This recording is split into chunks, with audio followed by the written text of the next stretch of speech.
Pahami cara kerja otak Anda. Memahami cara kerja otak cukup rumit. Ya, rumit karena jalur-jalur peta yang kompleks, syaraf-syaraf neuron yang jumlahnya jutaan dan panjangnya bisa mencapai ratusan kilometer jika disambung-sambung. Jaringan pusat nerve system pengendali kimia-kimia tubuh yang menentukan banyak hal seperti tindakan-tindakan yang diambil, perasaan-perasaan yang timbul, hingga bayangan-bayangan dalam pikiran. Demikian unik dan ajaib. Kemudian ada yang namanya persepsi atau paradigma, atau bagaimana manusia memandang dunia. Itu semua mempengaruhi tindak tanduk hasil dan masa depan seseorang. Otak manusia terdiri atas ribuan sambungan, tempat berjalannya sel-sel listrik di dalam otak. Ketika kita belum mempelajari sesuatu hal, di antara sambungan-sambungan itu ada celah yang memisahkan. Sebuah celah yang tampak kecil akan jadi seperti jurang kalau kita bandingkan dengan kehidupan di muka bumi. Ketika kita mempelajari sesuatu hal, sel listrik dalam jaringan tersebut akan mencoba melompati celah tersebut, melompat menuju jaringan di depannya. Butuh tenaga ekstra untuk melompat, apalagi lompatan pertama kali. Misalnya, Anda belajar mengemudikan mobil, Anda butuh waktu untuk menjadi terampil.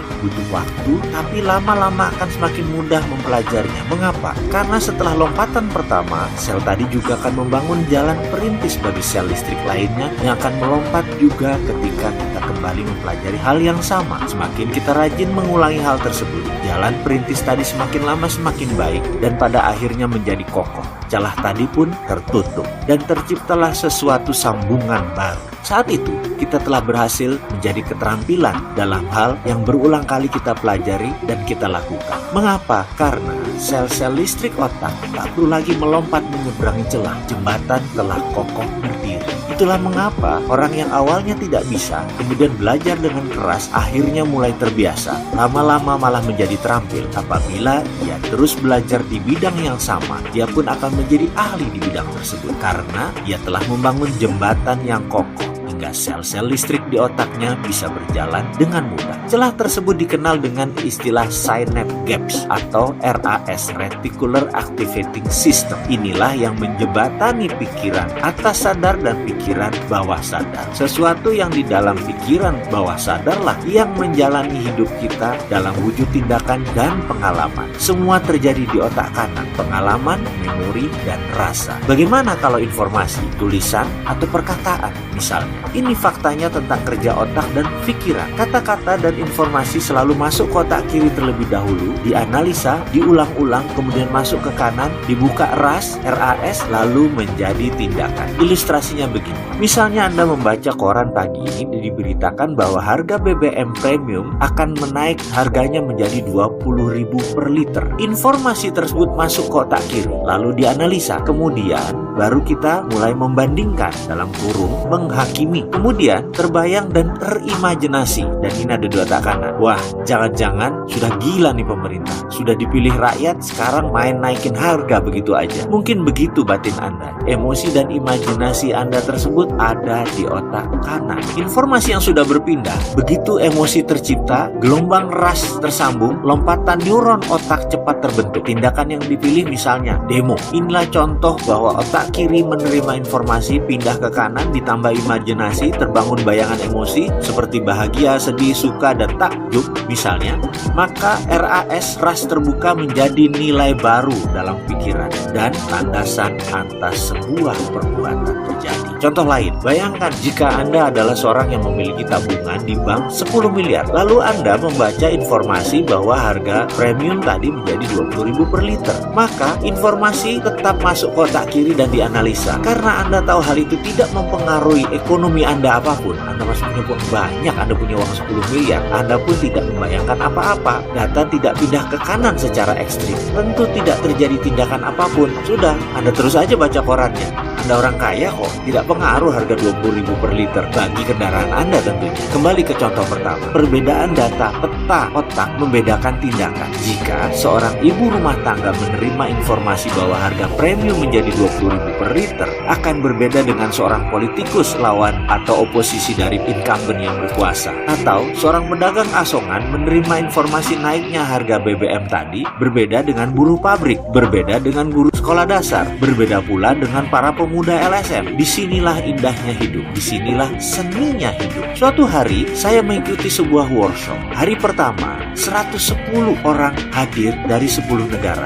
Ada warga India, Australia, Filipina, Malaysia, Kamboja, Hong Kong, Jepang, Amerika, dan terakhir dari Iran. Saya satu-satunya dari Indonesia. Hari pertama perkenalan, masing-masing menceritakan jalan hidup mereka. Kami saling berbagi sedetil mungkin, serinci mungkin. Persis seperti film drama. Ceritanya seram-seram dan menegangkan. Ada yang mulai taruhan nyawa, ada yang anggotanya meninggal terbunuh karena anggota mafia. Semua tegang dan menegangkan. Dan ada seorang bapak, usianya 55 tahun. Selama 40 tahun dia bekerja hanya untuk membayar hutang. Ada juga yang bangkrut berhutang dengan geng mafia. Ada yang dikejar-kejar triad mafia Hong Kong dan seluruh keluarga dibunuh oleh mafia tersebut. Ada yang ditipu habis-habisan oleh keluarganya sendiri. Sulit dibayangkan jalan cerita kehidupan mereka. Bahkan 100 kali saya mendengar cerita masing-masing, 100 kali pula saya menangis. Karena duka, pengalaman, lara, dan pengalaman menyedihkan mereka semua yang belangsak hidupnya. Saya tentu tidak boleh menceritakan rinci cerita mereka, karena itu merupakan rahasia di antara kami para peserta. Ibaratnya, kami ini sudah menjadi saudara sependeritaan, atau bahasa kerennya common sorrow. Jalan hidup saya, jika dibandingkan dengan cerita mereka, menjadi tidak sebanding alias tidak ada apa-apanya. Hari berikutnya, sang instruktur menceritakan jalan hidup mereka. Sama saja awalnya, kusut semua. Mereka berlima dan masih muda, yang paling tua saat itu umurnya 35 tahun. Namun rekening mereka adalah 6 juta dolar yang paling sedikit. Itu saya berkali-kali bilang, ini anak-anak tajir semua nih yang ngajarin kita. Tapi nggak apa-apa, itulah walk the talk, alias mereka melakukan apa yang mereka katakan. Workshop itu namanya Millionaire Mindset, diajari oleh milioner.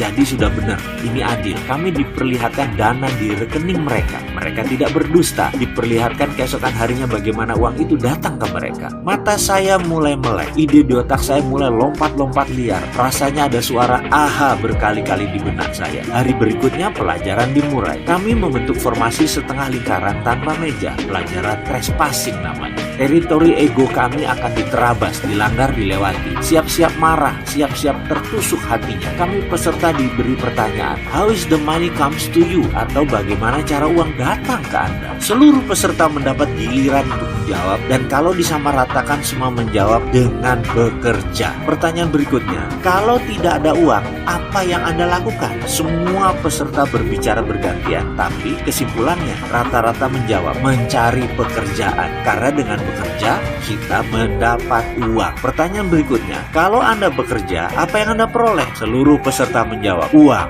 Pertanyaan berikutnya, jadi begitulah cara kerja otak Anda.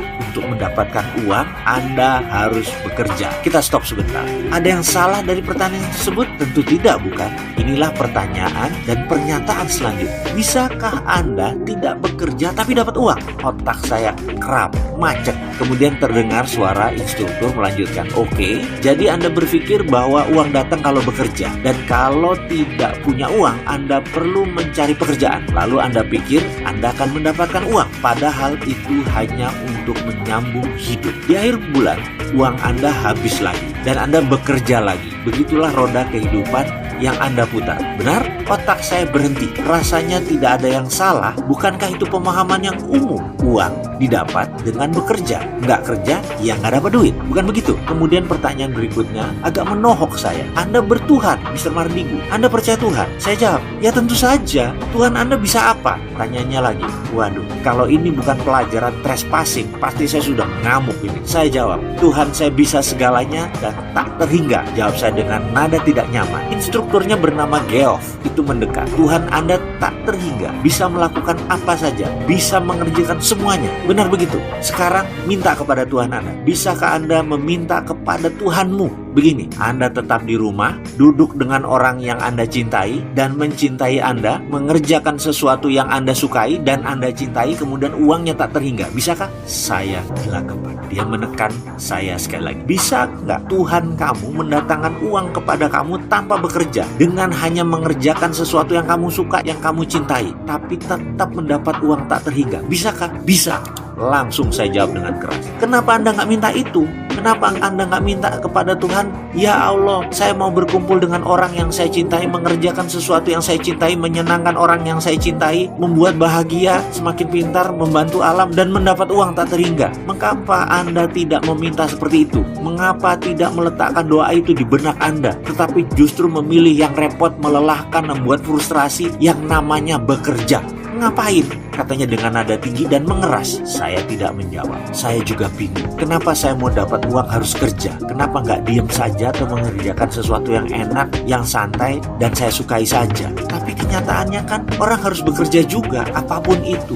Buktinya banyak orang yang santai-santai malah masuk jurang kemiskinan. Jadi itu maksudnya saya harus apa? Geoff menekan saya lagi. Kalau Anda datang ke sini masih mempertahankan dan mempertanyakan hal-hal dasar, Anda harus siap-siap kecewa. Kalau Anda percaya Anda menentukan nasib Anda sendiri, Anda siap-siap terkejut. Kalau Anda percaya nasib bukan di tangan Anda, pasti Anda kecewa. Tapi kalau Anda percaya Tuhan bisa melakukan apapun dan Anda pasti mendapatkan sesuatu yang Anda maui, Anda berada di tempat yang benar. Kalau Anda percaya garis tangan sudah ditentukan sebelumnya, Anda pasti frustrasi. Kalau Anda percaya Anda menulis jalan hidup Anda sendiri, Anda pasti menemukan jalan keluarnya bersama saya di sini. Kalau Anda banyak berpikir dan mempertanyakan metode pengajaran selama 7 hari ke depan, siap-siap angkat koper karena Anda tidak akan mendapatkan apa-apa. Kalau Anda pasrah dan percaya, Anda sangat diuntungkan karena semuanya akan mudah. Kalau Anda percaya inilah jawaban atas doa Anda pasti menikmati setiap proses di kelas ini. Kalau Anda masih memegang